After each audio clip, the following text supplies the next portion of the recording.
सेनासार्य असलानंद गिरी जी महाराज के स्वागत के लिए मैं निवेदन करूंगा। छात्र संघ अध्यक्ष अरविंद सिंह भाटी, रविंद्र सिंह राणावत और रविंद्र सिंह भाटी आप पधारें और सेनासार्य असलानंद गिरी जी महाराज को शॉल भेंट कर मोमेंटो से स्वागत करें, अनुग्रहित करावें।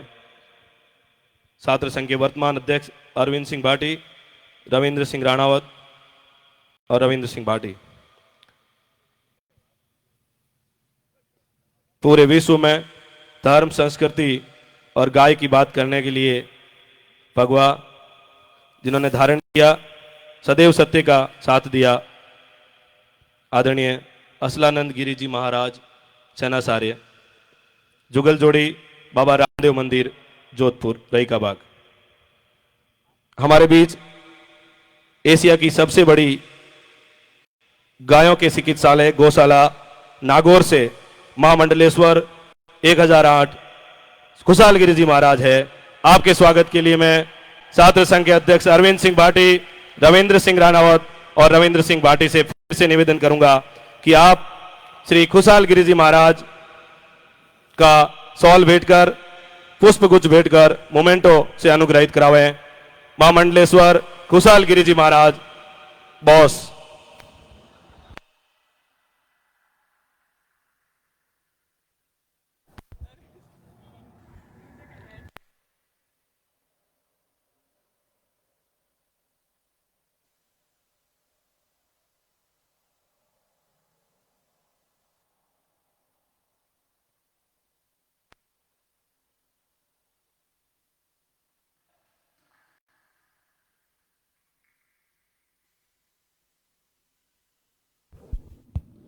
विश्वविद्यालय कुलपति वास्तव सर के स्वागत के लिए मैं निवेदन करूंगा।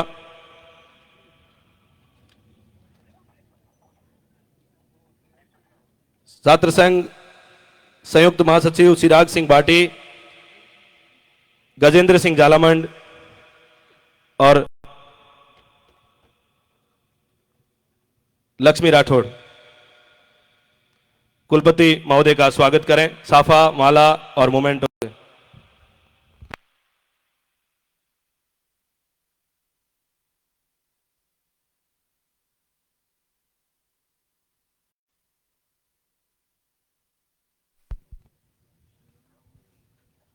हमारे बीच युवा नेता चक्रवर्ती सिंह खेता सर पधारे, आपका भी हार्दिक स्वागत और अभिनंदन।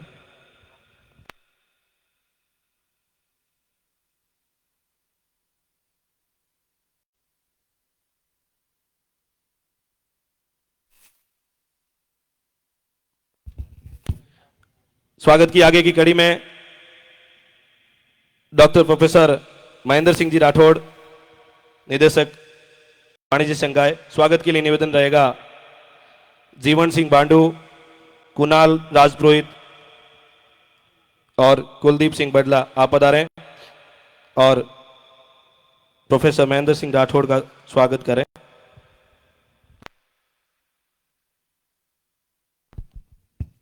जिनके नाम अनाउंस हो रहे हैं कृपया करके थोड़ा जल्दी पधारने का कष्ट करावें।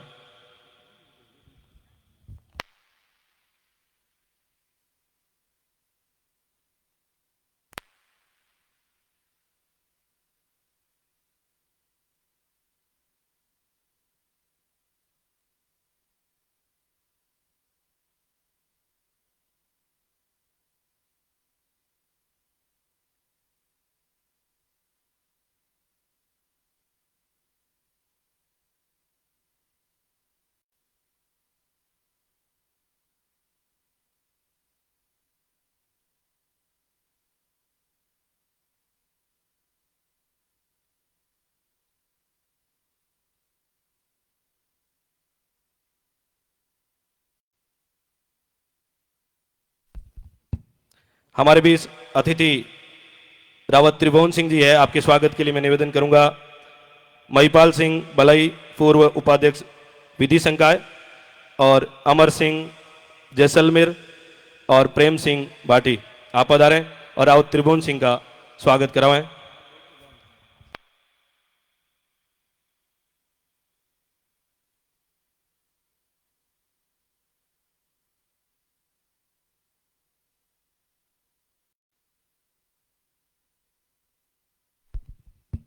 हमारे बीच एसएफआई से किशन जी मेघवाल हैं, आपका भी मंच पर स्वागत है। पधारें, अपना स्थान ग्रहण करें।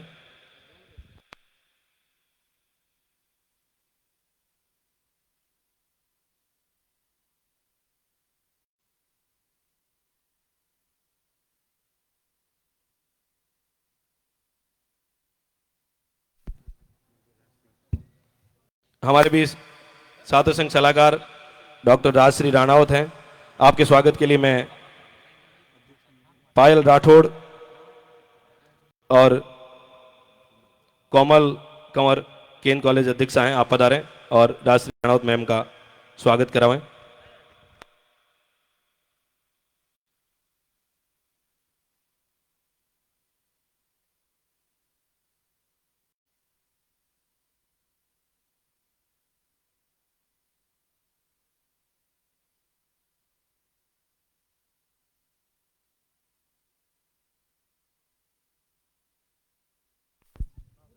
हमारे बीच कमला नेहरू महाविद्यालय निदेशक हैं, उनके स्वागत के लिए निवेदन रहेगा लतासा कंवर और दीपिका भाटी, पूर्व अध्यक्ष कमला नेहरू महाविद्यालय, आप पधारें और संगीता लुंकड़ मैम का स्वागत करें, अभिनंदन करें।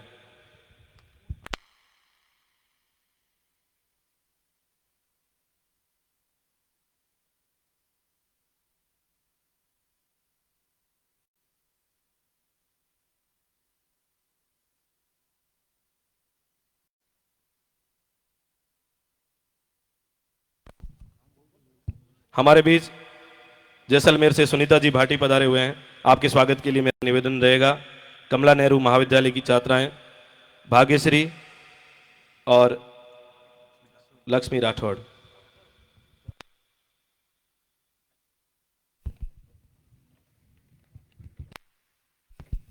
साफा हमारी संस्कृति का अभिन्न अंग है, साफा हमारी संस्कृति का प्रतीक है, ये साफा वीरता का प्रतीक है।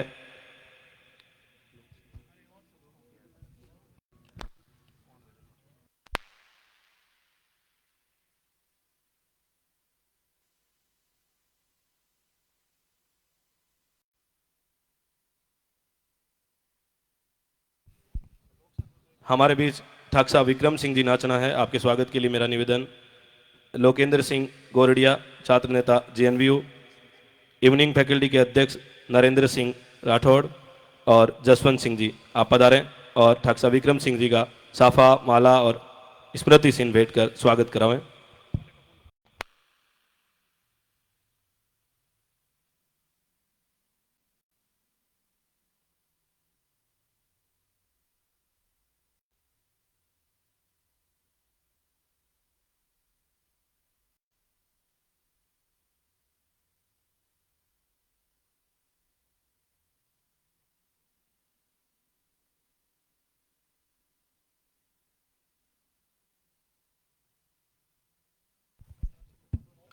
हमारे बीच समाज सेवी भामाशाह व्यवसायी करण सिंह जी उच्चारण है, आपके स्वागत के लिए मैं निवेदन करूंगा परबत सिंह जी हरडाणी, नरपत सिंह भाटी और युवराज सिंह खेता सर।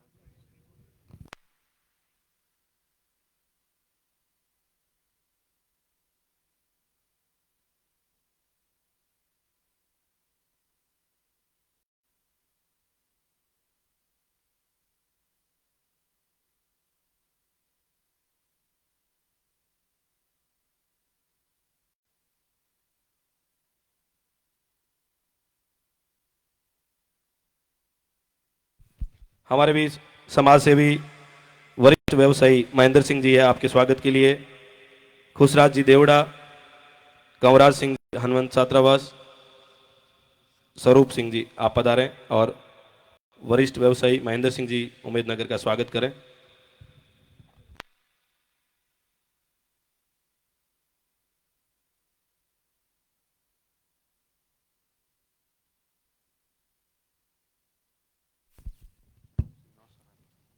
हमारे बीच कुम सिंह जी पातावत समाज सेवी राजनेता जननेता हैं। आपके स्वागत के लिए रविराज सिंह अवाय, सवाई सिंह जी और सोहेल खां हमारे बीच हैं, पधारें और कुम सिंह जी पातावत का स्वागत करें। रविराज सिंह जी, सवाई सिंह जी और सोहेल खां।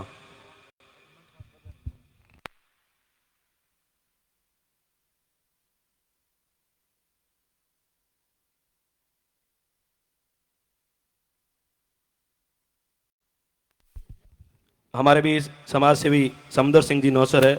आपके स्वागत के लिए कुलदीप सिंह औलादन, रणवीर सिंह एनसीसी, संतोष कुमावत एनसीसी कैडेट, तीनों एनसीसी कैडेट हैं, आप पधारें और युवा समाज सेवी समदर सिंह जी का स्वागत करें।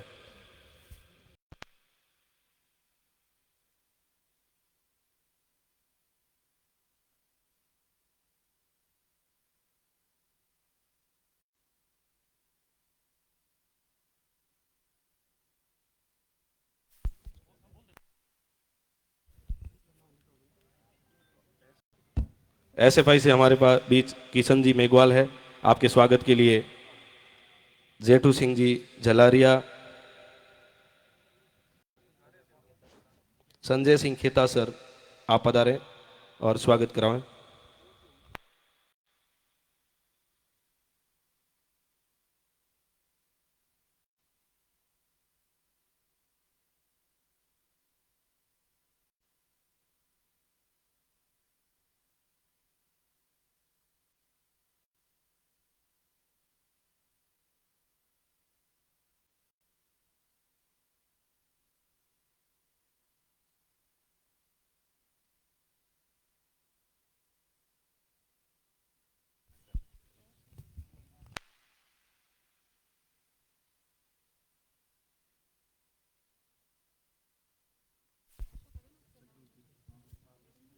हमारे बीच युवा नेता चक्रवर्ती सिंह खेता सर हैं। आपके स्वागत के लिए ओम सिंह मुंजा सर, शक्ति सिंह धनारी और गजेंद्र सिंह गोरडिया पधारें और आपका स्वागत कराएं।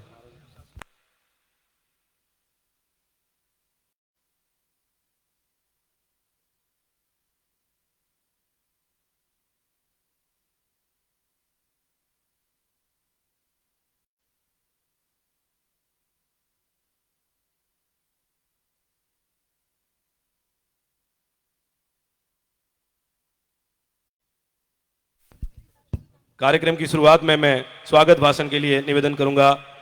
पूर्व सात संघ अध्यक्ष रविंद्र सिंह भाटी पधारें और पधारे अतिथियों के सम्मान के साथ स्वागत भाषण दिलावें। रविंद्र सिंह भाटी, पूर्व अध्यक्ष।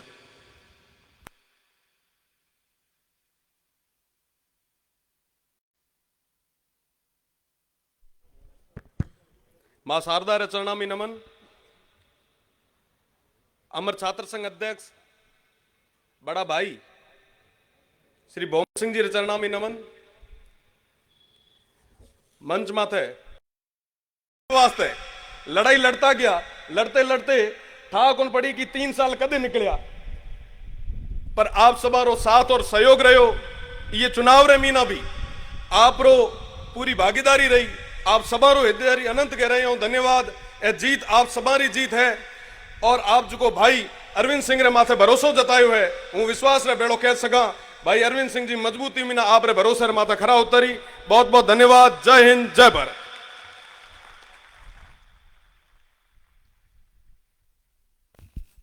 धन्यवाद आदरणीय भाटी साहब। अब मेरा निवेदन प्रोफेसर महेंद्र सिंह राठौड़, डीन वाणिज्य संकाय से निवेदन रहेगा कि आप विद्यार्थियों को आशीर्वाद स्वरूप 2 शब्द। आदरणीय महेंद्र राठौड़, डॉक्टर प्रोफेसर। मां सरस्वती के प्रांगण में छात्र संघ कार्यालय के इस ऐतिहासिक उद्घाटन समारोह में मंच की शोभा बढ़ा रहे हम सब के बीच संत शिरोमणि अचलानंद जी महाराज के चरणों में प्रणाम करता हूं। गोपालक कहूं, गो सेवक कहूं और युवाओं में सबसे लोकप्रिय नागौर से पधारे संत के चरणों में प्रणाम। आज जो भारत पूरे विश्व के सबसे बड़े डेमोक्रेटिक कंट्री के रूप में एक गवर्नेंस और एक कॉन्स्टिट्यूशन के तहत अपने आप को दिन प्रतिदिन ऊंचाइयों पर पहुंचा रहा है, उस संविधान के निर्माता बाबा साहब अम्बेडकर जी के घर में जन्म लेके अपनी खुद की जीवन यात्रा के अंदर 3 बार सर्वोच्च सदन राज्यसभा और लोकसभा में जिन्होंने प्रतिनिधित्व किया, जो बाला साहब अम्बेडकर के नाम से लोकप्रिय हैं, आदरणीय प्रकाश अम्बेडकर जी, आप पधारे। इस विश्वविद्यालय के परिवार के हमारे मुखिया प्रोफेसर श्रीवास्तव साहब, जिनके कार्यालय का जिस छात्र संघ का उद्घाटन हो रहा है वो इस मारवाड़ की धरती के आप ही के अपनों द्वारा एक निर्वाचन प्रणाली के तहत निर्वाचित लोकप्रिय छात्र संघ अध्यक्ष अरविंद सिंह जी, मेरे से पूर्व मुझे मालूम नहीं था कि लोग लाडले इस राजस्थान का एक युवा चर्चित चेहरा मेरे से पहले बोलेगा तो उसके बोलने के बाद में तो सही शब्द भी नहीं रहते हैं। प्रिय अरविंद जी, रविंद्र सिंह जी, और इस विश्वविद्यालय का लंबा समय तक जिन्होंने छात्र नेतृत्व दिया और वर्तमान में भी युवाओं में लोकप्रिय मेरे प्रिय शिष्य रहे, एक अच्छे स्पोर्ट्समैन, कुशल छात्र नेता रविंद्र जी राणावत। लेकिन मेरी बात अगर अमर छात्र संघ अध्यक्ष भोम सिंह जी के चरणों में श्रद्धा सुमन अर्पित करके करूंगा तभी ये पूरी होगी। आप लोग जिन लोगों को सुनने पधारे हैं, हम सब सौभाग्यशाली हैं कि जहां विद्वान, संत, युवा, उद्यमी उपस्थित हो तो मंच पर विराजमान सारे मंचासीन अतिथिगण, उपस्थित विद्वानगण, प्राचार्यगण, विभागाध्यक्षगण, इस विश्वविद्यालय के छात्र छात्राओं और चेहरे पगड़ियों से लग रहा है कि मारवाड़ के संभाग के सभी जिलों से आए हुए अतिथियों, मैं आपका स्वागत करता हूं। मैं मेरी वाणी को विराम देने से पहले इतना ही कहना चाहूंगा, आज हम जिस राष्ट्र में स्वतंत्र सांस ले रहे हैं उसके जो जनक बाबा साहब रहे और जनतंत्र के रूप में आज 75वें अमृत महोत्सव के अंदर आज जो भी कार्यक्रम हो रहे हैं, इस भारत का भविष्य और वर्तमान जो युवा शक्ति यहां उपस्थित है, भाई अरविंद जी, आप सब लोगों को मिलके जो आपका नेतृत्व है, जो आपका मार्गदर्शन जिस रूप से और एक पुरानी सारी अनुभव जिन्होंने लंबे समय तक यहां प्रतिनिधित्व किया, उनके साथ मिलकर जो कार्य कर रहे हैं, आप सभी प्रशंसा के पात्र हैं। हम संविधान का पालन कर सकें, हम इस राष्ट्र के एक अच्छे नागरिक बन के रह सकें, वही हम युवाओं के संकल्प है। एक बार पुनः आप लोगों ने मेरे को आमंत्रित किया, छात्र संघ का मैं हृदय से आभार व्यक्त करता हूं। मेरा एक स्वयं का परिवार है, आदरणीय अम्बेडकर साहब, मैं इसी विश्वविद्यालय का एक शिक्षक हूं। आप पधारे, संत महात्मा पधारे, जब संबोधन हो रहा था सेनाचार्य जी का, तो एक चीज इनके साथ मेरे को एक बार रामदेवरा पद यात्रा का मौका मिला था। 5000 व्यक्ति हम युवा इनके साथ गए थे और गांव-गांव में हमने नशा मुक्ति का संकल्प लिया था और आज भी बाबू जी उस नशा मुक्ति के प्रति संकल्पबद्ध रहते हैं। मैं नमन करता हूं, प्रणाम करता हूं। जय हिंद, जय भारत। बहुत बहुत आभार महेंद्र सिंह जी साहब, आपने गागर में सागर भरा। वक्तव्य की अगली कड़ी में मैं निवेदन करूंगा जैसलमेर की उस दरा से जो अपने आप में बहुत गौरवशाली है, श्री विक्रम सिंह जी नाचना, आप हमें अपनी बात कहें।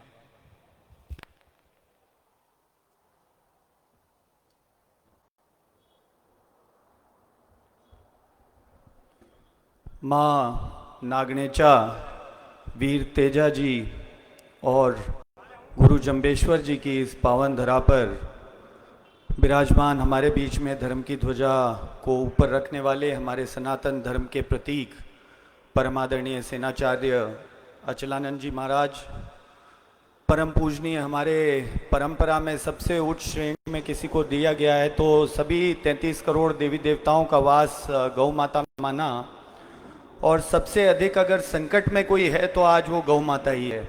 गायों को, बैलों को आप देखेंगे कि जब तक कार्य में रहती हैं, दुधारू रहती हैं, तब तक लोग उनकी सेवा करते हैं, उसके बाद में उन्हें दर दर की ठोकरें खानी पड़ती है। ये हमारी परंपरा नहीं थी, परंतु ये परंपरा अब बढ़ती जा रही है। उस नेक कार्य में आप उनको संभालने वाले ऐसे हमारे महामंडलेश्वर, उनके चरणों में मैं शत शत वंदन करूंगा, नमन करूंगा कि ऐसा कार्य आपने संभाला, और भारत में नहीं, मेरे ख्याल से विश्व में सबसे बड़ी जो आपने वो बनाई है संस्था, जो गऊ की सेवा कर रही है, तो इससे पुनीत कोई कार्य हो नहीं सकता।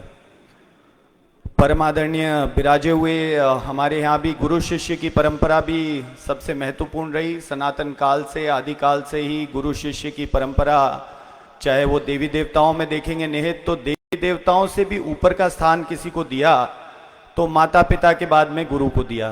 तो ऐसे विराजे हुए सभी आपके डीन, प्रधानाध्यापक, अध्यापकगण, सभी शिक्षक गण जितने पधारे हैं, उनके चरणों में भी मैं नमन वंदन करूंगा, क्योंकि आप ही हैं जिनके वजह से आने वाली पीढ़ी, चाहे हम लोग हों, हमसे पहले की पीढ़ियां हों और आने वाली पीढ़ियां हों, वो सभी संस्कारित हुई, आगे बढ़ी और देश विदेश में उन्होंने नाम कमाया।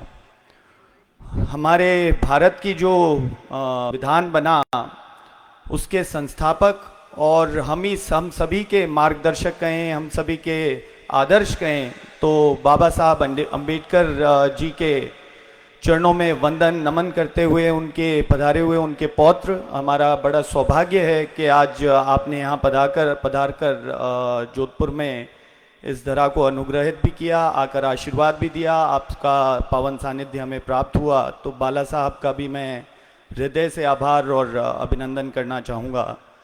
विराजे हुए मंचासीन सभी अतिथिगण, युवा साथी, भाइयों बहनों और सभी पधारे हुए मीडिया कर्मी,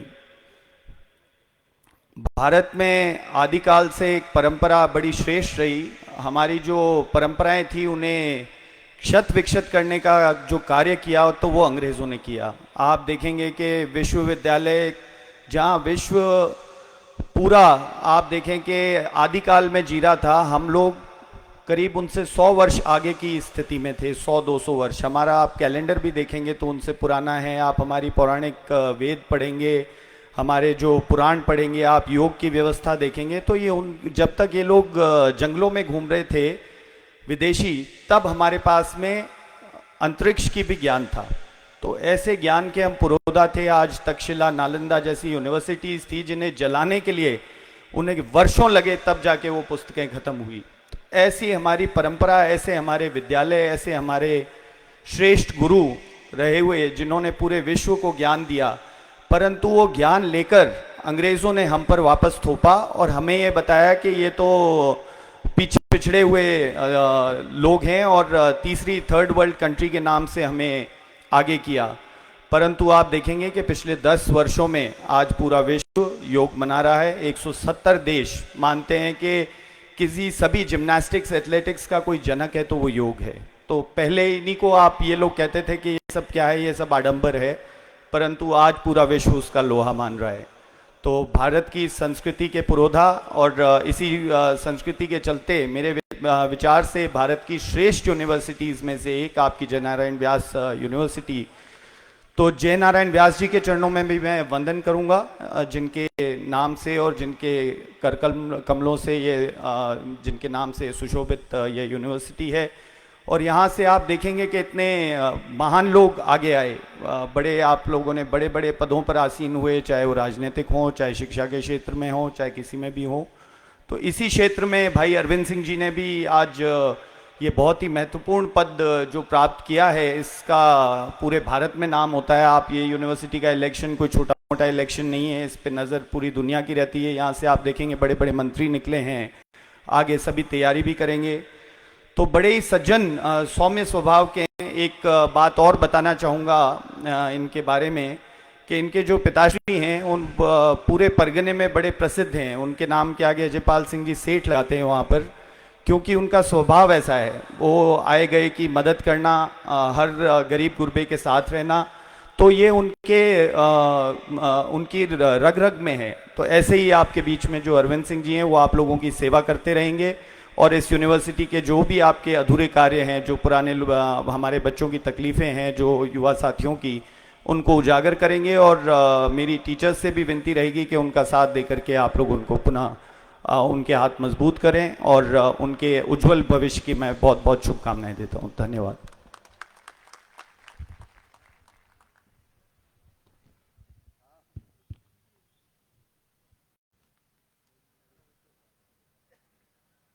विश्वविद्यालय के हमारे गुरुजन हमारे बीच हैं, उनके स्वागत के लिए मेरा निवेदन रहेगा। डॉक्टर क्षितिज महर्षि सर, आपका साफा पहनाकर स्वागत करें। KR गैनवा सर, आपका भी साफा पहनाकर स्वागत करें। रजिस्ट्रार मैम गोमती जी हमारे बीच हैं, आपका भी स्वागत करें। FO मंगलाराम जी हमारे बीच हैं, आपका भी साफा पहनाकर स्वागत करें। विधि संकाय के डीन पवन जी आसोपा हमारे बीच हैं, आपका भी साफा पहना के स्वागत करें। एक बार फिर से हमारे बीच प्रोफेसर KR पटेल हैं, उनका भी स्वागत करें। हमारे बीच संभाग प्रमुख श्री क्षत्रिय युवक संघ चंद्रवीर सिंह जी दैणोक है, गिरधारी सिंह जी पार्षद है, समाज सेवी नारायण सिंह जी इंद्रोई हैं, आपका भी हार्दिक स्वागत और अभिनंदन।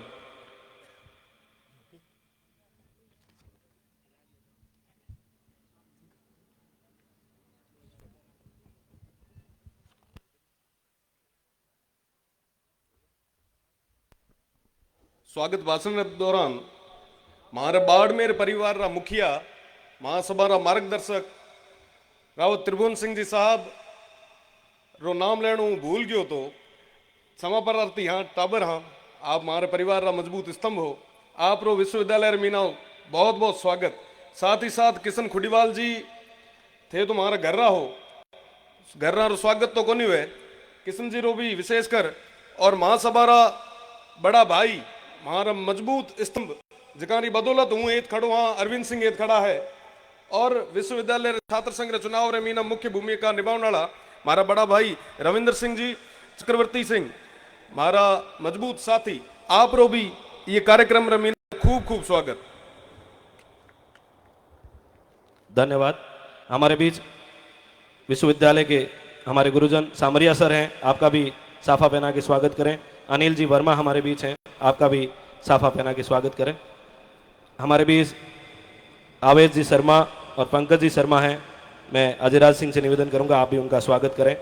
अब मैं भाषण की अगली कड़ी में युवा श्री रावत त्रिभुवन सिंह जी बाड़मेर हमारे बीच हैं, आप युवाओं के प्रेरणा स्रोत हैं। आप अपने शब्दों से विश्वविद्यालय के विद्यार्थियों को लाभान्वित करें। समय का थोड़ा ध्यान रखें। माननीय अंबेडकर जी साहब की फ्लाइट है, संध टाइम में उनको भी निकलना है। आदरणीय रावत त्रिभुवन सिंह। सर्वप्रथम मैं मारवाड़ की इस धरा को नमन करता हूं, जहां जोधपुर में मुझे यहां पहली बार किसी प्रोग्राम में आने का मौका मिला। तत्पश्चात दोनों गुरुवर को नमन करता हूं। प्रकाश जी अंबेडकर साहब, आपका मैं बहुत आभार प्रकट करता हूं कि आपने मारवाड़ के क्षेत्र में आना, हमारे छोटे भाई अरविंद का यहाँ आना स्वीकार किया। तत्पश्चात भाई भूम सिंह जी को यहाँ मैं याद करना चाहूँगा, जिन्हें अमर छात्र संघ अध्यक्ष भी कहा जाता है। भाई रविंद्र सिंह जी राणावत, भाई रविंद्र भाटी, सब मंचासीन जितने भी अतिथि हैं, मैं सबका स्वागत करता हूं। मैं माफ़ी चाहूँगा, सबके नाम नहीं लूँगा क्योंकि मेरे से जस्ट पहले उद्घोषक महोदय ने ये कहा है कि आप ज़्यादा वक्त ना लें। मैं जल्दी अपनी बात ख़त्म करूँगा। सबसे पहले तो मैं भाई अरविंद सिंह और उनकी पूरी टीम को बहुत बधाई देता हूं आपकी इस ऐतिहासिक जीत के लिए। आपके साथ ही साथ जेएनयू में जितने भी संकाय हैं उन सब से जीते हुए सभी विद्यार्थियों को मैं जीत की बहुत बहुत बधाई देता हूं। ये जोधपुर का वो विश्वविद्यालय है जिसने राजस्थान को मुख्यमंत्री दिया है, भारत की सरकार को बहुत सारे मंत्री दिए हैं। भाई अरविंद, हम ये उम्मीद करते हैं कि यहाँ से अब बहुत जल्द प्रधानमंत्री भी निकलेगा। मैं उम्मीद करता हूं कि राजनीति के उस शिखर पर यहाँ से निकलकर छात्र जाएंगे जहां हम आप पे बहुत गर्व और नाज कर सकें। ये जोधपुर की वो धरा है जिसने भारत को परमवीर चक्र जैसे महान योद्धा भी दिए हैं। तो मैं उम्मीद करता हूं कि आपके यहाँ के छात्र दुनिया के हर उस मुकाम को हासिल करेंगे जहां हम अपने आप को गौरवान्वित महसूस कर सकें।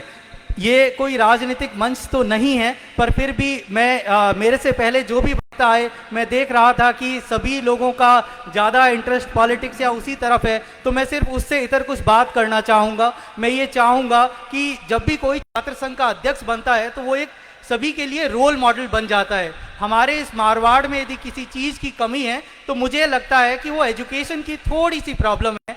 हम लोग बहुत ज़्यादा एजुकेशन की तरफ ध्यान नहीं देते। मैं उम्मीद करता हूं कि अरविंद सिंह जी आप अपने इस टेन्योर में इस बात को चरितार्थ करेंगे, प्रूव करेंगे, ज़्यादा से ज़्यादा मार्क्स लाकर ये इन सभी को बताएंगे कि छात्र संघ का अध्यक्ष सिर्फ राजनीति ही नहीं करता, वो पढ़ाई भी बहुत अच्छे से करता है।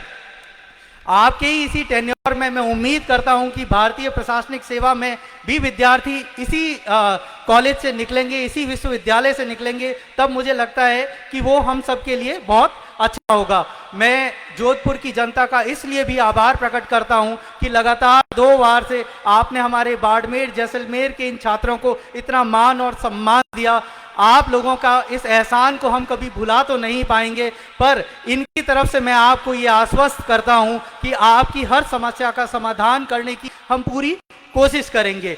मैं आप भाई अरविंद और उनकी पूरी टीम से ये भी अनुरोध करूंगा कि आप छात्र हित में अंतिम सांस तक लड़ें और जो भी छात्र हित के काम हो उनको करते रहें। यहाँ के जितने भी टीचर्स हैं उनका भी मैं आभार प्रकट करता हूँ कि आप लोगों का और हमारे यहाँ के स्टूडेंट्स का बहुत अच्छा कोऑर्डिनेशन है। आप लोगों का आशीर्वाद इसी तरह हमारे यहाँ के स्टूडेंट्स के ऊपर बना रहे ताकि ये हिंदुस्तान के उस मोर्चे तक पहुँचें जहाँ आप गर्व से कह सकें कि ये देखिए ये मेरा छात्र है और इसने पूरे हिंदुस्तान में हमारे इस जेएनयू का नाम रोशन किया है। यही उम्मीद मैं यहाँ के बच्चों से भी करता हूँ। मैं देख पा रहा हूँ कि यहाँ छात्राओं की, मेरी बहनों की संख्या बहुत कम है। हमारे मारवाड़ में हमेशा से ये कहा जाता है कि छात्र और छात्राओं में बहुत फर्क रखा जाने लगा है, परंतु ये हमारे लिए बड़ी खुशी की बात है कि अब जहाँ मैं जिस क्षेत्र से आता हूँ उस क्षेत्र में 1990 की यदि बात करें तो 1000 लड़कों में सिर्फ 800 के आसपास लड़कियां होती थी। अब हमारे उस क्षेत्र में 1000 के ऊपर लगभग 998 के आसपास का नंबर आ गया है, परंतु फिर भी हम अभी तक छात्राओं की एजुकेशन की तरफ इतना ध्यान नहीं दे पा रहे हैं। मैं जिस क्षेत्र से आता हूं वहां पे सबसे बड़ा विश्वविद्यालय यहीं जोधपुर में स्थित है, पर यह विडंबना की बात है कि हमारे यहाँ बच्चियां सिर्फ वहीं तक पढ़ पाती है जहां तक का स्कूल होता है। बाड़मेर के अंदर कॉलेज तो है पर यूनिवर्सिटी नहीं है। यूनिवर्सिटी के लिए हमें जोधपुर ही आना पड़ता है। मैं छात्र संघ से ये भी अनुरोध करूंगा कि आप लोग क्योंकि पॉलिटिकल एक्टिविस्ट हैं, इधर उधर जाते रहते हैं, तो प्लीज इन बच्चों को मोटिवेट कीजिए, इन बच्चियों को आगे लाइए और मेक श्योर करें कि हमारी यहाँ की कोई भी बहन शिक्षा में पीछे नहीं रहनी चाहिए। कम से कम हर एक को पोस्ट ग्रेजुएशन तो करनी ही है। बात जब आरक्षण की करी जाती है, मैं बाहर विदेशों में कहीं पढ़ रहा था तो मेरे साथी थे, उन्होंने भीमराव अंबेडकर साहब का मेरे को पूरा व्याख्यान सुनाया। बड़ा अच्छा लगा जब एक विदेशी अंबेडकर साहब की तारीफ कर रहा था, उसने मेरे से कॉन्स्टिट्यूशन पे बात करी। मैं हमेशा ये कहता हूँ कि ये कॉन्स्टिट्यूशन जो है ये हिंदुओं में जिसे गीता कहो, मुसलमानों में जिसे उनका धर्म ग्रंथ कहो, तो ये कॉन्स्टिट्यूशन आज हर हिंदुस्तानी के लिए उसी गीता या बाइबल के बराबर है या कुरान उसके बराबर है। तो इसे सिर्फ समझने की जरूरत है। मेरे बाद प्रकाश भाई साहब जब यहाँ आएंगे वो आपको इसके बारे में बहुत अच्छे से समझाएंगे। बहुत सारी भ्रांतियां हमारे मन में कॉन्स्टिट्यूशन को लेके है। तो आप क्योंकि स्टूडेंट हैं, आप कॉलेज के स्टूडेंट्स हैं, मैं उम्मीद करता हूं कि आप तो इस संविधान को समझेंगे ही, परंतु आप जिस भी गांव से आते हैं वहां वापस जाइए और इस कॉन्स्टिट्यूशन में क्या लिखा है, हमारे राइट्स क्या है, हमारी ड्यूटीज क्या है, ये गांव के हर आदमी तक, आखिरी इंसान तक पहुंचाने की कोशिश करें। तभी तो हम एक समृद्ध भारत का सपना जो है उसे पूर्ण कर पाएंगे। भारत को एक डेवलपिंग नेशन कहा जाता है, परंतु मुझे विश्वास है कि जब आपके जैसे लोग आगे आएंगे तभी 2030 में हम उस स्वर्णिम भारत के सपने को साकार कर पाएंगे, जहां हम अपने आप को दुनिया की सबसे बड़ी विश्व शक्ति बना पाएंगे। आप लोगों ने मुझे यहां आमंत्रित किया, इसके लिए बहुत बहुत आभार। आप सभी जीते हुए कैंडिडेट्स को मैं बहुत बधाई देता हूं। जिन कैंडिडेट्स ने इलेक्शन लूज कर लिया उन्हें भी मैं यही कहूंगा कि देखिए, जितना बुरा टाइम आपके साथ होना था वो तो हो गया, अब आगे आपको सिर्फ जीत ही मिलेगी। तो इसी पॉजिटिव सोच के साथ आगे बढ़ें। जय हिंद, जय भारत। बहुत बहुत आभार आदरणीय त्रिभुवन सिंह बाड़मेर। थार भूमि की धरा निराली, गौरव राजस्थान है, त्रिभुवन जी जैसे रावत वीरों की पहचान है। बहुत धन्यवाद। अब मेरा विशेष निवेदन विश्वविद्यालय के कुलपति महोदय आदरणीय वास्तव सर से कि आप पधारें और विद्यार्थियों को संबोधित करें। आदरणीय कुलपति महोदय।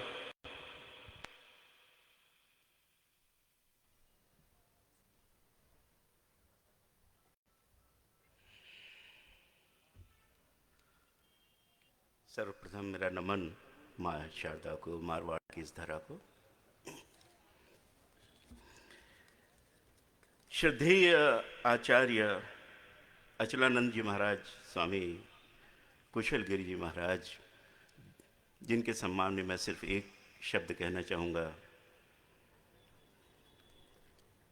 ब्रह्म ऋषि।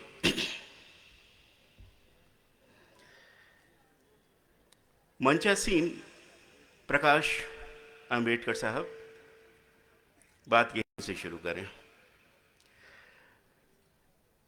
प्रकाश जी के बारे में मैंने और अरविंद ने कुछ बातें करी। उसके बाद जब अरविंद का ये इरादा था कि हम सीधे सीधे किसी पॉलिटिशियन या किसी को नहीं बुलाना चाहते, तो हम किसी निष्कर्ष पर पहुंचे। परिणाम स्वरूप अरविंद जी पहुंचे और प्रकाश जी से जाके बात करी। प्रकाश जी का पहला प्रश्न था, वो मैं आपको बता दूं, मैं ही क्यों?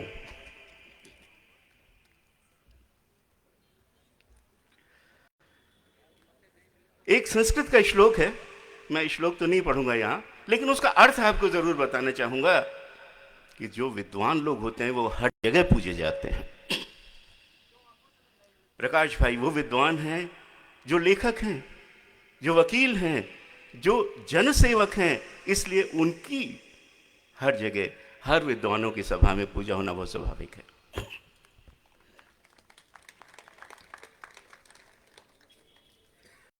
मेरे बहुत सारे विश्वविद्यालय के मित्र यहां बैठे हुए हैं,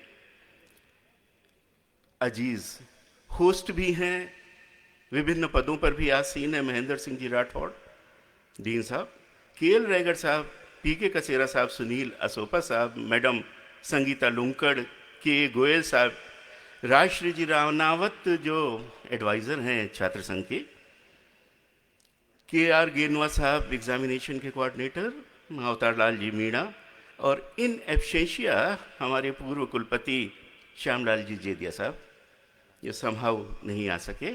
और मेरे पीछे बैठे मेरे तीन बहुत बहुत प्यारे मित्र, रविंद्र राणावत साहब, रविंद्र बाड़ी जी और कुणाल पाती।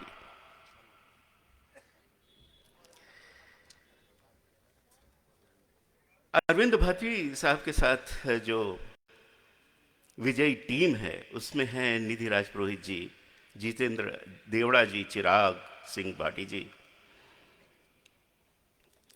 असल में ये जो आपको मेरे पीछे बैठे हुए तीन पूर्व छात्र संघ अध्यक्ष दिख रहे हैं और हमारे जो वर्तमान अध्यक्ष हैं, बिल्कुल निश्चित रूप से आप मेरी इस बात से सहमत होंगे कि ये एक परिवर्तन का बहुत बड़ा दौर को प्रतिनिधित्व कर रहे हैं। ये दौर कैसा है? समय नहीं है, मुझे पता है, प्रकाश जी की फ्लाइट है। तो संक्षेप में मैं आपसे सिर्फ इतना कहना चाहूंगा कि जिस दौर में आज छात्र और छात्र संघ और कोई भी प्रजातंत्र जिंदा है, वो प्रजातंत्र एक टर्मोइल के फेस में है। रिपरकशन चल रहा है, चर्निंग चल रही है, जैसे दही मथा जाता है वो मथनी समाज में चल रही है। ऐसा मैं क्यों कह रहा हूं? बहुत छोटी सी बात है कि जब हम बात करते हैं कि हमारे संसद में जो लोग बैठे हुए हैं, मुझे भी दुख है, आपको भी दुख होगा, लेकिन ये सच्चाई है कि उसमें से आधे दागी हैं। अरविंद ने तो मुझसे कहा था कि मैं भाषण जोशीला दूं, लेकिन मैं जोशीला नहीं दूंगा। आपको पता है हमारा ये 75वां वर्ष है, अमृत वर्ष है, लेकिन इसकी विकास यात्रा जब शुरू हुई थी, तब जो पहली पीढ़ी जिसने संसद पे आए थे, वो स्वयं डंडे खा के आए थे, अपनी पीठ पे आजादी की लड़ाई लड़के आए थे। 20-25 साल बाद एक नई पीढ़ी आई। वो पीढ़ी ट्रांजिशन की पीढ़ी थी, जिसमें ईमानदारी आधी थी, मेरे शब्दों के लिए माफ करिएगा मुझे, और कुछ करप्शन तब समाज में आना शुरू हो गया था। उसके बाद जो पीढ़ी आई, करप्शन के आरोप काफी हैं उन पर, जरूरी नहीं कि वो करप्ट ही हों, लेकिन आरोप निश्चित रूप से। ऐसा क्यों होता है? ये समाजवाद की जो, प्रजातंत्र की जो विकास यात्रा है, उस विकास यात्रा के ये चरण है, ऐसा मुझे लगता है। ईमानदार लोगों के बाद आधे बेईमान आए, क्योंकि गुंडे मवालियों ने सोचा कि जब बल और धन से हम किसी को जिता सकते हैं, खुद ही क्यों ना चुनाव लड़ लो। और जब उन्होंने खुद चुनाव लड़ा, गैंगस्टर के नाम से लड़ा और वो जगह जगह स्थापित हो गए, तो ये तो बहुत दुर्भाग्य की बात है। आपके लिए शर्म की बात है, हमारे लिए शर्म की बात है, लेकिन मैं इसमें एक आशा की बहुत बड़ी किरण देखता हूं। आशा की किरण मैं इसलिए देखता हूं कि हमारे पास कुछ मॉडल हैं। हम उन देशों की बात नहीं करेंगे जिनमें डेमोक्रेसी नहीं कही जाती, लेकिन कम से कम अगर एक देश की बात करें, सिर्फ अमेरिका की, जिसके प्रजातंत्र को हम तारीफ तो कर ही देते हैं, उसके प्रजातंत्र की तारीफ में एक मॉडल है, और वो मॉडल ये कहता है कि जब अमेरिका का समाजवाद 75वें वर्ष पर पहुंचा था, तब वहां भी जिस तरीके से गुंडे मवालियों ने उनकी सेनेट के ऊपर कब्जा कर रखा था, वो सारे के सारे गुंडे मवाली वहां से रवाना होने शुरू हो गए थे, क्योंकि वो एक परकशन का टाइम था, वो एक चर्निंग का टाइम था। लोगों ने समझ लिया कि अब गुंडे मवालियों की संसद में जरूरत नहीं है, अब वोट तो चूंकि हमें देना है, तो अब हम वोट ईमानदार को ही देंगे। आज हमारा भी 75वां वर्ष है, शुभकामनाएं।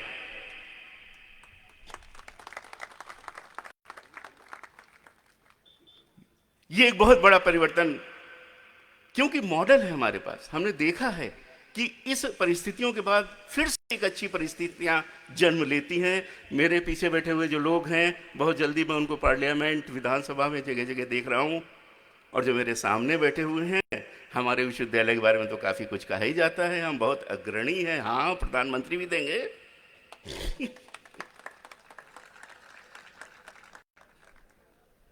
अरविंद उसकी एक कड़ी है।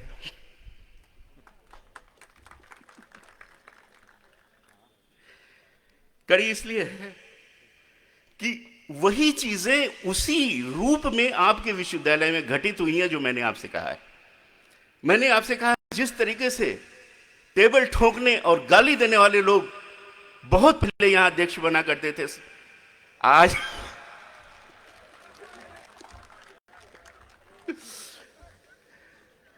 मैं आपका ज्यादा समय नहीं लूंगा, इशारों में समझिए। आप और हम रोज मिलते हैं, रोज ढेर सारी बातें करेंगे। धन्यवाद। बहुत बहुत आभार वीसी साहब। मंच पर बड़ा अद्भुत दृश्य देखा हमने। एक गुरु की महिमा का एक क्या अहोभाग्य हो सकता है, उसका चित्र हमने सामने देखा। और जिस अरविंद सिंह भाटी की छात्र संघ अध्यक्ष की बात आपने कही, वो यूनिवर्सिटी पूरी देख रही है कि चाय की थड़ी से लेकर और प्रकाश अंबेडकर जी तक, और जो भारत की संसद से लेकर आपके यूनिवर्सिटी के गलियारों तक की जो जानकारी रख के जो अपडेट रहता है, जो सादगी की प्रतिमूर्ति है। और वो व्यक्ति जो न केवल चुगलबाजी से, बल्कि बिना टेबल बजाए, बिना मेज बनाए एक आंदोलन का विलोड़न पैदा करता है, ऐसी ही शख्सियत को मैं, आपका जो आकर्षण है आज के इस मंच की आभा और प्रभा है, मैं निवेदन करूंगा कि अरविंद सिंह भाटी अपना विजयी संदेश हमें सबको दें।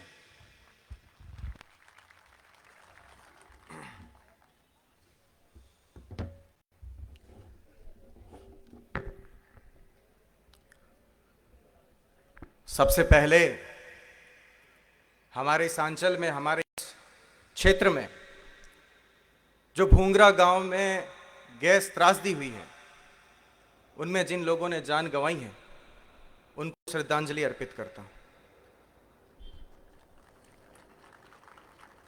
गुरुर् ब्रह्मा गुरुर्विष्णु गुरुर्देवो महेश्वराय गुरुर साक्षात पर ब्रह्मा तस्मै श्री गुरुवे नमः।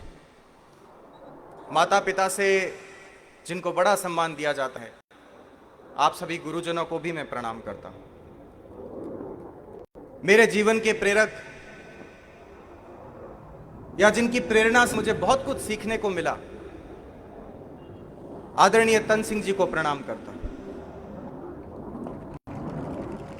हमारे बीच में विराजमान सेनाचार्य जी अचलानंद जी महाराज, आपके श्री चरणों में नमन। महामंडलेश्वर कुशालगिरी जी, आपके चरणों में नमन। और आज के इस कार्यक्रम के मुख्य अतिथि श्रीमान प्रकाश यशवंत अंबेडकर जी, आपको भी प्रणाम। आपको भी पधारो हमारे देश की रीति नीति से मैं आपका स्वागत करता हूं। हमारे कुलपति महोदय प्रोफेसर साहब महेंद्र सिंह जी राठौड़, रावत श्री त्रिभुवन सिंह जी, श्री विक्रम सिंह जी नाचना, और हमारे सलाहकार, और मुझे कभी महसूस नहीं होने देते कि मैं छात्र संघ अध्यक्ष हूं। मुझे हमेशा महसूस करवाते कि तुम एक स्कूल में पढ़ने वाले बच्चे हो। उसी तरह मुझे आदेशित करने वाले मेरे बड़ी बहन कहूं या मेरी शिक्षिका कहूं, डॉक्टर राजश्री राणावत, हमारे केएन कॉलेज के निदेशक संगीता लुंकड़ मैम, और हमारे जैसलमेर के ओजस्वी नेत्री और अपने आप में विख्यात सुनीता जी भाटी, किशन जी मेघवाल, भामाशाह पूम सिंह जी पातावत साहब, महेंद्र सिंह जी उमेदनगर साहब, करण सिंह जी उचारडा, मेरे सहपाठी साथी भाई रविंद्र सिंह भाटी, युवा उद्यमी समुद्र सिंह जी नौसर, और जिस परंपरा में हम लोग जी रहे हैं उसको ठीक एक दशक पहले सार्थक करने वाले 2012 के छात्र संघ अध्यक्ष बड़े भाई रविंद्र सिंह राणावत और भाई चक्रवर्ती सिंह, सामने विराजमान मेरे गुरुजन, और इस पूरी भीड़ में एक कोने में बैठकर जैसी भी छोटी मोटी सफलता है, एक पिता के रूप में अपने पुत्र को देखने वाले मेरे पिताजी वहां विराजमान हैं। आप सभी को प्रणाम करता हूं, आप सभी को नमस्कार करता हूं। 2023 लगभग प्रारंभ होगा तो इस विश्वविद्यालय में मैं 10वें वर्ष में प्रवेश कर लूंगा, क्योंकि 2013 में मैं इस विश्वविद्यालय में आया था। बड़ा अच्छा सफर रहा। बीए एलएलबी की, उसके बाद एमए किया फिलॉसफी में, और अभी डीसीएलएल चल रहा है। उसके बाद पीएचडी की भी यात्रा यहीं से चलेगी। चूंकि जो छात्र संघ अध्यक्ष होते हैं, मैं यहां पर इस कार्यक्रम की भूमिका अगर आपको स्पष्ट कहूं तो सामाजिक समरसता के उद्देश्य के साथ रखने के लिए आया। अक्सर छात्र संघ अध्यक्षों की भूमिका को कहा जाता है कि ये उद्दंडी सेना के सेना नायक है। हम उस बात को बदलने आए, हम उस रीति को बदलने आए। मेरे सिद्धांत और मेरे विचार,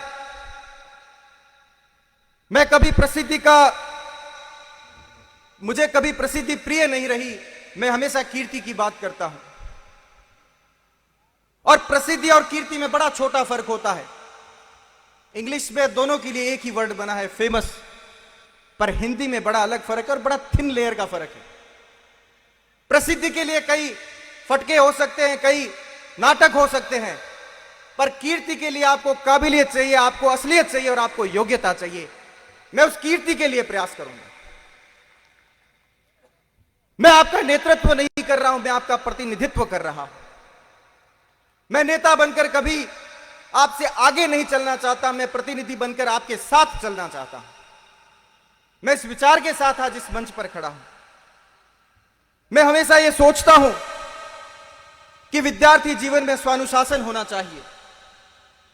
एक विद्यार्थी, जो विद्यार्थी शब्द के साथ न्याय तभी कर पाता है जब उसके जीवन में अनुशासन उसका हिस्सा हो, जब गुरुजनों का सम्मान उसके जीवन का एक हिस्सा हो। मैं वही विद्यार्थी बनकर अपनी इस जिम्मेदारी को निभाना चाहता हूं और उस जिम्मेदारी को निभाऊंगा भी। और दायरों से दूर होकर, हम जो छात्र शक्ति होती है, हमारे कोई दायरे नहीं होते, हमारी कोई परिधि नहीं होती, हम उससे बाहर जाकर सोचते हैं, बाहर जाकर काम करते हैं, क्योंकि हमें अपार ऊर्जा होती है, हमें अपार शक्ति होती है, परंतु कहीं ना कहीं उस पर हल्की सी लगाम लगाने के लिए हमें संयम होना आवश्यक है। और वही संयम हमें यह सिखाता है कि हम विद्यार्थी हैं, हम बेहतर हैं और हम और बेहतरीन होंगे। एक छात्र संघ अध्यक्ष के रूप में जब शपथ ली, उसके बाद बहुत सी ऐसी चीजें थी जो मेरे समक्ष खड़ी थी, जो अव्यवस्थाएं थी, उन्हें हमें सुलझाने का या कम करने का एक प्रयास हमें करना था। और मैंने सदैव यह सार्थक प्रयास किया कि बेटा बनकर सब कुछ लिया जा सकता, और मैं वही कर रहा हूं। विश्वविद्यालय प्रशासन के साथ पिछले कुछ महीनों का सफर शानदार रहा। चाहे जेएनयू में सड़कों की बात हो जो 10 साल पहले बनी थी, उसकी सैंक्शन भी अभी हमारे विश्वविद्यालय प्रशासन ने निकाली है, उसके लिए भी धन्यवाद देता हूं। और चाहे बहनों की सुरक्षा की बात हो, तो न्यू कैंपस में बहनों के लिए जो हॉस्टल बने हैं, उनके लिए बाहर जो सिक्योरिटी मिलिट्री वायरिंग होनी थी, उसकी सैंक्शन भी स्वीकार की, उनके लिए भी धन्यवाद देता हूं। चाहे हमारा लॉ फैकल्टी हो जिसने 75 वर्ष पूर्ण किए हैं, इनकी सुरक्षा को लेकर भी हमने मांग रखी। और ऐसी कई बातें हैं जो हमें आपस में सामंजस्य से करते हैं, वो पूरी हो जाती है। एक छात्र संघ अध्यक्ष की भूमिका हमेशा याद रखें, वो सिर्फ और एक सिर्फ परिसर का अध्यक्ष होता है, उससे बड़ी उसकी कोई भूमिका नहीं। हो सकता है कि हम लोगों में, आप लोगों में बड़ी प्रचलन हो, लोकप्रियता हो, एक अलग विषय है, मैं इस विषय पर नहीं जाना चाहता। परंतु आपका उद्देश्य यह है कि आप युवाओं को इस प्रकार तैयार करें कि वो राजनीतिक रूप से नहीं, वो प्रशासनिक रूप से भी इस राष्ट्र को सेवा दे सकें। अन्य किसी भी माध्यम से, केवल राजनीति एक माध्यम नहीं होता इस राष्ट्र के निर्माण का, और भी बहुत से माध्यम हैं। उन माध्यमों में जाकर और अपनी खुद की अंतर्मन की शक्ति को पहचान कर यह प्रयास करें कि मैं कैसे बेहतरीन हो सकता हूं, मैं एक श्रेष्ठ समाज का निर्माण कैसे कर सकता हूं, उसके लिए प्रयास करें। और मैं हमेशा, चूंकि कहीं ना कहीं छात्र संघ अध्यक्ष को हम राजनीति से देखते हैं, और प्रत्यक्ष और अप्रत्यक्ष रूप से यह ठीक भी बात है, देखा भी जाना चाहिए। मैं कभी भी उस राजनीति या उस राजनीतिक सूत्र का प्रयोग नहीं करूंगा जो आपस में धर्म, जाति, वर्ग विशेष से लड़ाता है। मैं पहले बहुत जगह कह चुका हूं, कहने को मैं, आप जो भी मुझे जजमेंट दें, आप जिस प्रकार की भी सोच रखें कह सकते हैं, पर जिस रोज मुझे लगा कि मेरे विचार में, मेरे भाव में, मेरी कर्म शैली में मलिनता आ गई, धर्म, जाति, लोगों को आपस में लड़ाने का भाव आ गया, खुद के भाव से, खुद के विचार से राजनीति से दूर चला जाऊंगा। और भी बहुत काम है करने के लिए, मैं वही कर लूंगा। आज का उद्देश्य था सामाजिक समरसता का, और राजस्थान तो सदैव इस विचार का और इस शब्द का अग्रणी रूप से नेतृत्व करता रहा है। मैं जैसलमेर की बात करूं तो बाबा रामदेव जी और डालीबाई का नेह आप किसी से छुपा नहीं है। जैसलमेर का सुप्रसिद्ध ख्याला मठ, ख्याला भील के नाम से था, जिस मठ में आज पूरा जैसलमेर जिला, अपितु आसपास के जितने भी लोग हैं वहां पूजा करते हैं, उनकी आराधना करते हैं। और अगर मैं जिस धरती पर खड़ा हूं और उस धरती की बात करूं, वीर दुर्गादास की यह धरती, जोधपुर की यह धरती जहां पर मेहरानगढ़ दुर्ग बना हुआ है, इस दुर्ग की जब नींव रखी गई थी तो राजा राम मेघवाल ने खुद को स्वाहूत किया था कि मेरे ऊपर, मेरे इस त्याग के ऊपर, मेरे राष्ट्र की, मेरे इस राज्य का दुर्ग बनना चाहिए। यह भी हमने इस मारवाड़ में देखा है। तो हम आपस में क्यों लड़ते हैं? मैंने चुनाव जीतने के बाद तो मेरी पहली बात थी, वो भी मैंने इसी माध्यम से रखी थी कि लोकतंत्र की हार है। डेमोक्रेसी में ऐसा होता है कि जब लोग चुनाव लड़ते हैं तो कोई हारता है, कोई जीतता है। पर तब भी मेरे साथ मेरे साथी, जो मेरे भाई चुनाव लड़े थे मेरे साथ, राजवीर जी हो, हरिंदर जी हो, 5वें राउंड की जब काउंटिंग चल रही थी और मुझे पता चला कि मैं इस चुनाव को जीत चुका हूं, मैंने उतनी निश्चित तौर से मैं उतना आगे आ चुका हूं कि अब मैं ये चुनाव में आगे ही रहूंगा और चुनाव जीतूंगा। चूंकि हम तीनों पास बैठे थे और उस भाई के मैंने कंधे पर हाथ डालकर खुद को गले लगाकर कहा कि मैं आपका हमेशा सम्मान करूंगा, क्योंकि आप चुनाव लड़े और आप मेरे साथी हैं और आप मेरे भाई हैं। मैं जानता हूं कि कार्यकर्ता आपस में लड़ सकते हैं, पर आज आप प्रतीक हैं आपके कार्यकर्ताओं के और मैं प्रतीक हूं मेरे कार्यकर्ताओं का। और आपका नेतृत्व करने वाला, आपका प्रतिनिधि अगर बाहर आकर संयमित भाषा और मर्यादित भाषा बोलेगा तो यह संदेश बहुत दूर जाएगा, यह भाषा बहुत दूर जाएगी, यह विचार बहुत दूर जाएगा। किसी से कोई लड़ाई नहीं है। ये मेले हर साल लगते हैं और हर साल यहां से जीत जाते हैं और हर साल लोग हारते हैं। सिर्फ पीछे बचता है तो उस आदमी के किरदार की खुशबू, उसका व्यक्तित्व। और उसके लिए भी अगर मैं प्रयास नहीं कर सकूं तो कायका छात्र संघ अध्यक्ष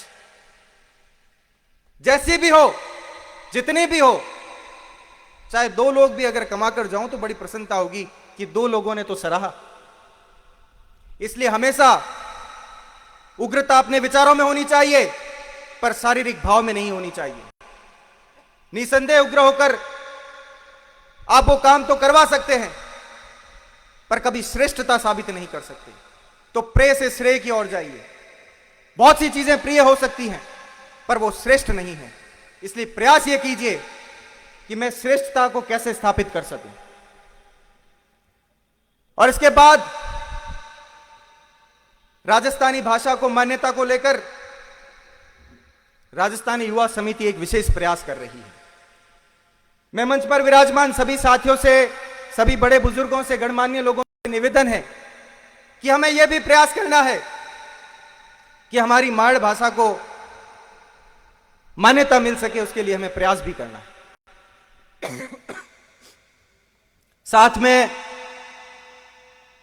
इस विश्वविद्यालय में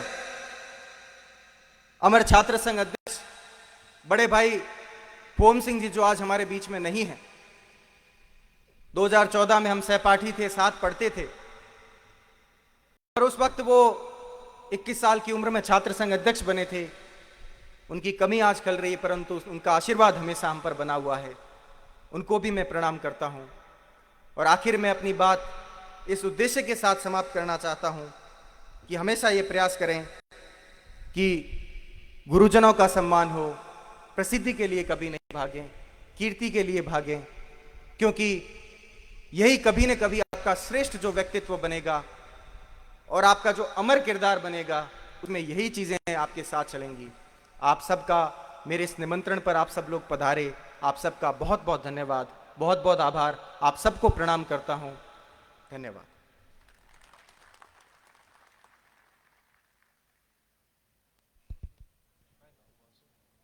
बहुत बहुत आभार छात्र संघ अध्यक्ष। हमारे बीच में अतिथि डॉक्टर निरंजन जी मेहरा पधारे हैं। आपका स्वागत करेंगे गजेंद्र सिंह जी झालामंड, भैरू सिंह जी चाबा और रणजीत सिंह जी।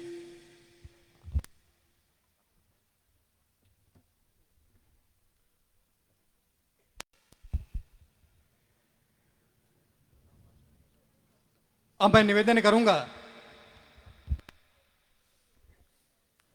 एक जो विषय पिछले कई समय से हमारे बीच में चल रहा है, छात्रावास और उनके नामकरण को लेकर, तो मैं बड़ा स्पष्टवादी हूं अपने विचारों के साथ। अगर कहीं ना कहीं किसी छात्रावास से कोई ऐतिहासिक पृष्ठभूमि है, कोई हिस्टोरिकल रेफरेंस है, तो बजाय उसको छेड़े हमें यह प्रयास करना चाहिए कि हम कोई नया हॉस्टल बनाएं और उनका नामकरण उन महापुरुषों के नाम पर करें जिनकी हमारी इच्छा है। मैं वीसी साहब से निवेदन करता हूं, क्योंकि एक तो किसी भी मानव समाज में चूंकि हम जाति हमारी पहचान होती है, हम इसको मिटा नहीं सकते, परंतु हमारे विचार अपने होते हैं, ये श्रेष्ठ होने चाहिए। मैं वीसी साहब से निवेदन करूंगा कि जल्दी एक ऐसा प्रस्ताव लें जिनमें जिन महापुरुषों के विश्वविद्यालय में हॉस्टल का नामकरण को लेकर जो बात चल रही है, हम उन्हें उनके नाम दे सकें, क्योंकि कुछ की प्रसन्नता तो कुछ की निराशा होती है। अगर हम इनके बीच रहे तो ये अच्छे संकेत भी नहीं है। तो मैं आपको विश्वास दिलाता हूं कि अगले ही जब हम वीसी साहब और हम बैठेंगे तो कोई एक ऐसा प्रयास करेंगे कि जिसके साथ हम लोग एक ऐसे टारगेट तक पहुंचे, एक लक्ष्य तक पहुंचे, जहां पर जिन महापुरुषों के नाम को लेकर चर्चा चल रही थी, हमें वो सार्थक करना है और हमें वो काम करना है। बहुत बहुत धन्यवाद, बहुत बहुत आभार। आज के कार्यक्रम के मुख्य आकर्षक और जिनका इंतजार हम सभी कर रहे हैं, करतल ध्वनि के साथ में मैं बुलाना चाहूंगा श्री प्रकाश जी अम्बेडकर मंच पर पधारें, हमें आशीर्वाद दिलाएं।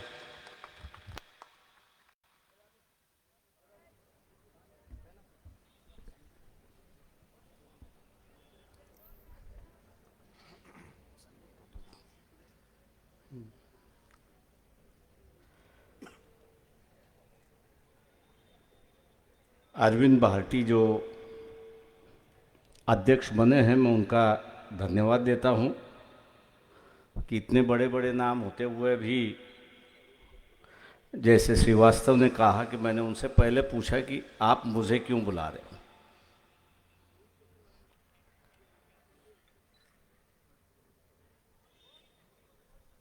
तो उन्होंने कहा कि मुझे राजनीति से बाहर रहना है। तो मैंने उनसे कहा कि पार्लियामेंट में रह चुका हूं, इसलिए राजनीति बहुत खूबी तरह से जानता हूं। और मैंने कहा फिलहाल की जो परिस्थिति है, उस परिस्थिति में अभी की फिलहाल जो व्यवस्था है उसका मैं आलोचक हूं। इसलिए मैंने कहा आपको लाभ नहीं होगा, नुकसान ही होगा, आप मुझे बुलाओगे तो भी। लेकिन उन्होंने कहा कि मुझे नुकसान हो या कुछ भी हो, आपको आना है। उनके ही आग्रह पर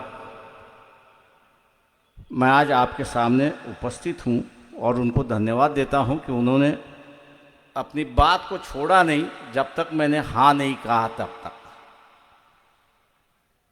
मंच पर उपस्थित सभी महानुभाव, साधु महाराज जी और विद्यार्थीगण, मेरे पूर्व वक्ता ने भी कहा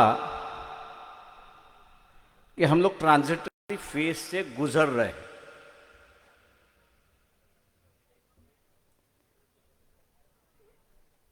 मैं समझता हूं कि 75 साल की ये जो ट्रांजिटरी फेज है, इसको कहीं ना कहीं तो भी हम लोग एक स्टेबिलिटी की ओर, एक बुनियादी व्यवस्था की ओर ले जाने की ज़रूरत है। और उसके लिए मैं समझता हूं कि विद्यार्थियों को अपना निर्णय लेना ज़रूरी है, ऐसा मैं मान के चलता हूं। ये ट्रांजिटरी फेज क्या है? पहले तलवार का राज था, अब तलवारें नहीं चलती, बंदूकें नहीं चलती। अब दुनिया भर में जो व्यवस्था चली है वो कलम की व्यवस्था चली, और इस बात को हम लोग जब तक मानते नहीं,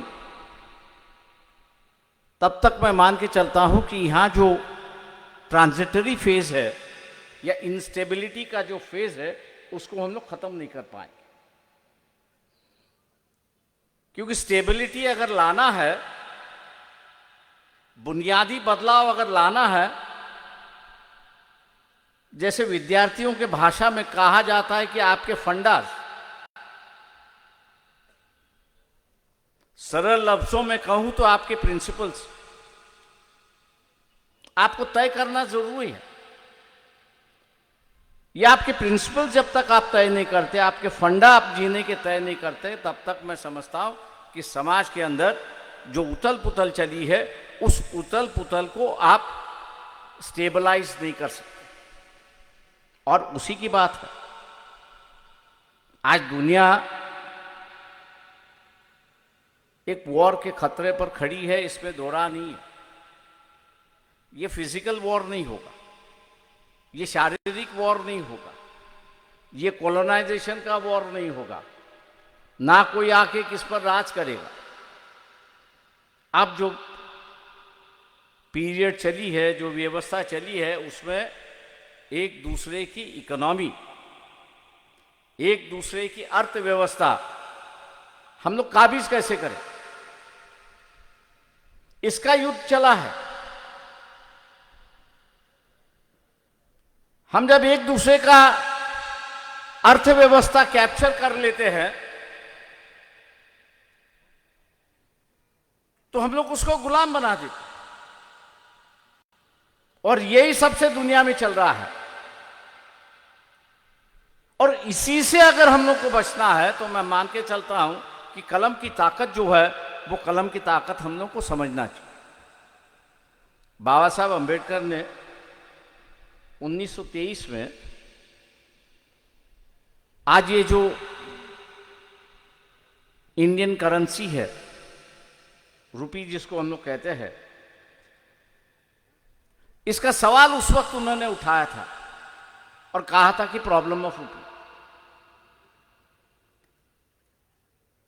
इस रुपये की खरीदारी की मूल्य, कीमत जब तक हम लोग स्टेबलाइज नहीं करेंगे, जब तक इसको नियंत्रित नहीं करेंगे, तब तक ना यहां का किसान हो या यहां का मजदूर हो वो सुखी से जग पाए, आनंददायक परिस्थिति में रह पाएगा। और आज हम लोग को दिखाई देता है कि 75 साल के बाद भी इस रुपये का जो मूल्य है, उस मूल्य को हम लोग स्टेबलाइज नहीं कर पाए। उसकी वजह यह है कि हम लोग ने कलम को महत्व नहीं दिया और उसको अभी भी दे नहीं रहा। जब तक हम लोग अपनी समस्याओं का हल नहीं निकालेंगे, अपनी समस्याओं का हल जब तक हम लोग नहीं निकालेंगे, तब तक इस देश के अंदर स्टेबिलिटी आ नहीं पाएगी और हम लोग दूसरी ओर बढ़ रहे, ऐसा मैं मान के चलता हूं। मेरे पूर्व वक्ता ने संविधान की बात कही और उससे लेकर कहा कि इस पर काफी गर्मा गर्मी की चर्चा चल रही है, जरूरत चल रही है।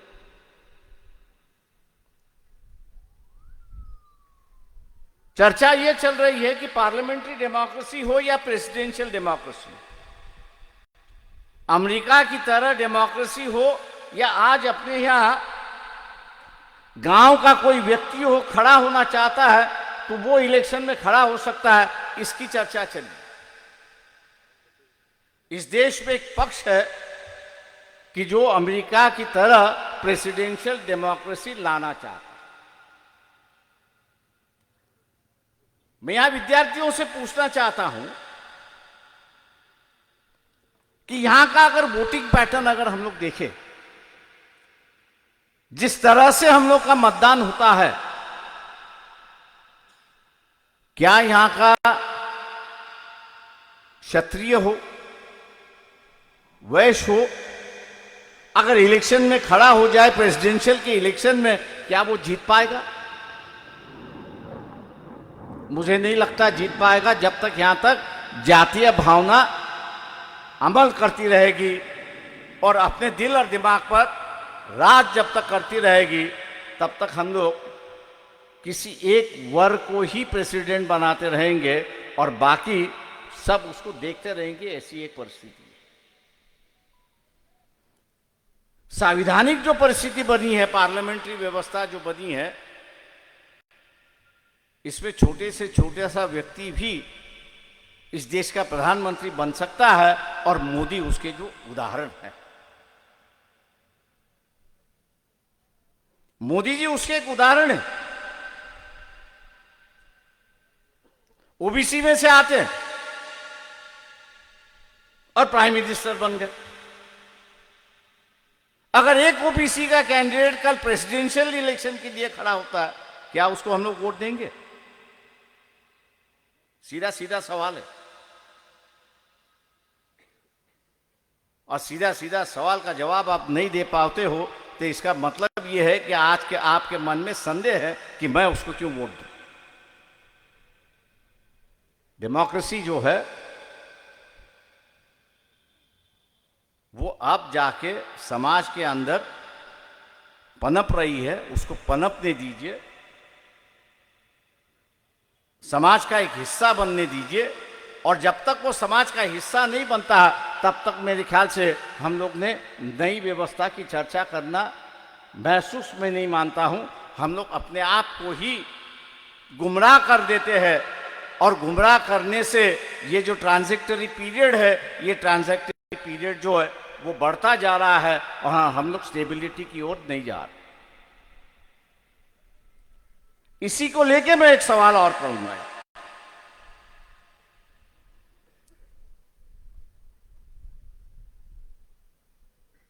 हम लोग ये तय करना होगा कि बाबा साहब ने ये सवाल उठाया था इलाहाबाद यूनिवर्सिटी में, और ये कहा था कि दो व्यवस्था हम लोग लेके चले, एक संवैधानिक व्यवस्था लेके चले और एक मनुवादी व्यवस्था लेके चले।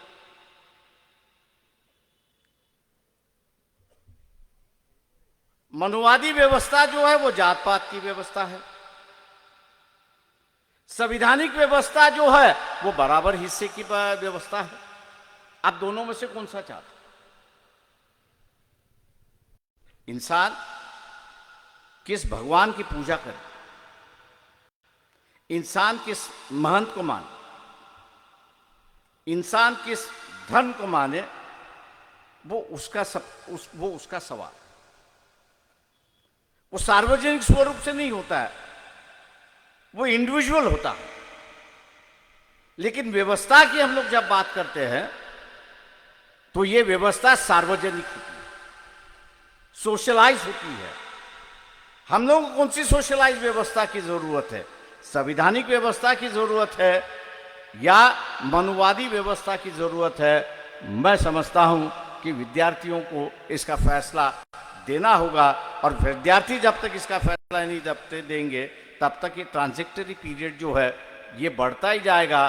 और फिर हम लोग के दिमाग में ये रहता रहेगा कि क्या ये इंस्टेबिलिटी हम लोग को दिखाई देती है या इंस्टेबिलिटी ऐसी ही चलती रहे।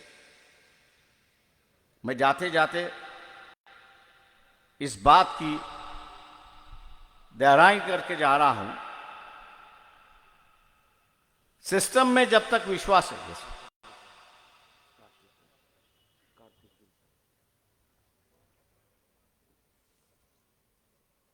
मैं इस बात की दोहराई करके जा रहा हूं, जब तक विश्वास है तब तक व्यवस्था चलती रहती। लेकिन एक दफे ये विश्वास टूटना शुरुआत हुआ तो उसको दोबारा जोड़ना बहुत मुश्किल है। धीरे धीरे जो मुझे दिखाई दे रहा है देश भर में, अत्याचार तो होते रहते हैं, अत्याचार आज भी हो रहे हैं, लेकिन उस अत्याचार से ये जो विश्वास है, ये विश्वास टूट रहा। मैं किसी का नाम लेके नहीं कहूंगा, लेकिन ये जो विश्वास टूटना जो है इस देश के लिए एक खतरे की घंटी बजती है, ऐसा मैं मान के चलता हूं। एक खतरा है। अगर विश्वास ही नहीं रहा तो हम किस भरोसे पर चलेंगे? किस पे भरोसा रखेंगे? किस पर हम लोग भरोसा रखेंगे?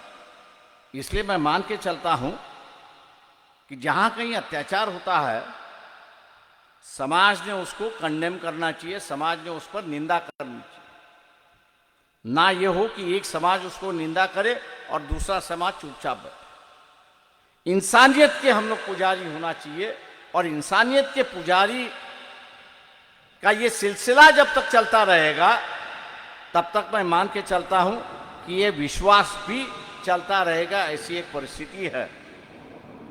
एक आखिरी बात, युवाओं का जो है एम्प्लॉयमेंट की ओर काफी बड़ा नजरिया रहता है। ये बात सही है, लेकिन पहले ये तय कर ली। मैं एक अच्छे बड़े स्कूल से पढ़ा हूं, सेंट स्टैनिस्लॉस स्कूल बंबई का जो था, लेकिन उसकी फीस बताऊंगा तो आज लोग कहते हैं कि ये गलत बता रहा।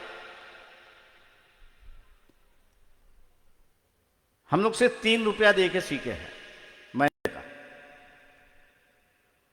आज जो है प्राइवेटाइजेशन आ चुका है।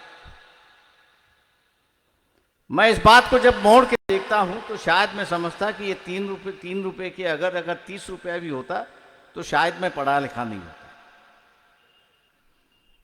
अगर इस बात को मैं एहसास करता हूं तो अपनी विचारधारा क्या होनी चाहिए? प्राइवेटाइजेशन की ओर होनी चाहिए या पब्लिक सेक्टर की ओर होनी चाहिए? मेरे जैसे कई लोग जो पढ़े लिखे हैं, मेरे उम्र के जो पढ़े लिखे हैं, गरीब परिवार में से,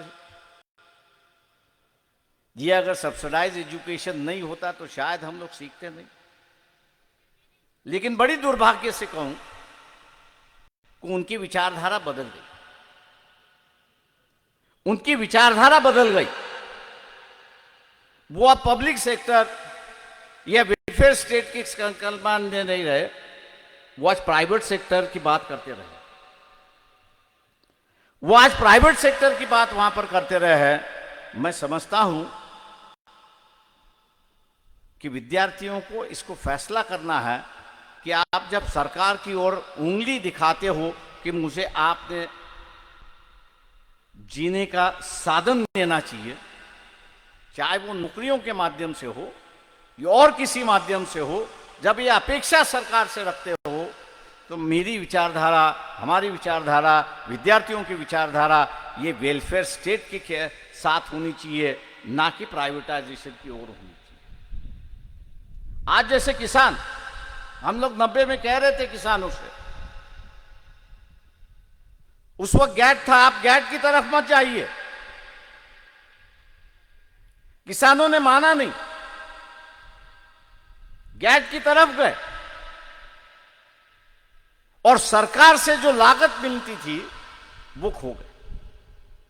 सरकार से यह कहना हम लोग का अधिकार गया कि आप इसका दाम तय कर लो। वजह यही थी कि इस देश की मंडी जो इस किसानों के लिए आरक्षित थी वो खुल गई और दुनिया के किसानों के लिए खुल गई। हम जिस विचारधारा से है उस धारा की व्यवस्था यहाँ पे चलती रहेगी। और इसलिए मैं विद्यार्थियों से कहता हूं कि अगर आप अपेक्षा करते हो सरकार से, आप अगर अपेक्षा करते हो सरकार से कि वो हमको जीने का साधन दे, तो मैं समझता हूं आप वेलफेयर स्टेट की होने की तरफ, वेलफेयर स्टेट की कल्पना होने की तरफ, प्राइवेटाइजेशन के खिलाफ होने तक आप अपना मन बना लीजिए, विचार बना लीजिए, तब जाके यहाँ सरकार जो है वो सर्विस सेक्टर के लिए बढ़ावा देती रहेगी। वरना आज जैसे दिखाई देता है प्राइवेट सेक्टर की ओर सरकार यहाँ पर बढ़ रहा है। ये जो हमारा द्वंद्व है, वैचारिक जो द्वंद्व है, उस वैचारिक द्वंद्व को हम लोग जब तक खत्म नहीं करेंगे तब तक सरकार में ये खत्म नहीं होगा। मैं समझता हूँ कि यहाँ मुझे जो कहना था मैंने अपनी बात यहाँ पर कह दी। आपने शांतिपूर्वक सुना, इसके लिए मैं आपका आभारी हूँ। मुझे बुलाया, दोबारा मैं इनको धन्यवाद देते हुए मैं आपसे रजा लेता हूँ। जय हिंद। बहुत बहुत आभार आदरणीय प्रकाश जी अम्बेडकर साहब। अब असलानंद गिरी जी महाराज जुगल जोड़ी बाबा रामदेव मंदिर रही का बाग